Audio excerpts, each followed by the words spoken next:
السلام علیکم۔ آج دانیال بہت خوش تھا کیونکہ وہ پوری جماعت میں اول آیا تھا۔ اگلے دن جب وہ اسکول گیا تو اس کے ہم جماعت نوید نے تعریفی لہجے میں کہا، واہ بھائی، دانی نے تو میدان ہی مار لیا۔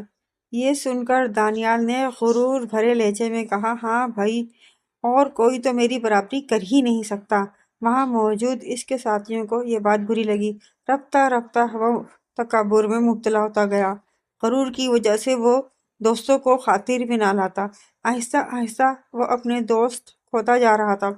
وقت گزرتا جا رہا تھا اور سالانہ امتحان قریب آ گئے۔ ایک دن وقفے کے دوران دانیال کلاس روم میں داخل ہوا تو ٹھٹک کر رک گیا۔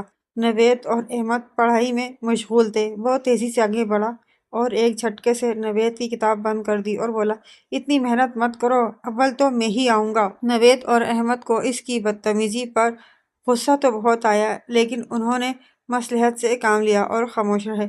امتحانات کے دوران دانیال کے پرچے تو اس کے خیال میں بہت اچھے ہوئے، لیکن اسے بے چینی تھی۔ وہ پوری طرح مطمئن نہ تھا۔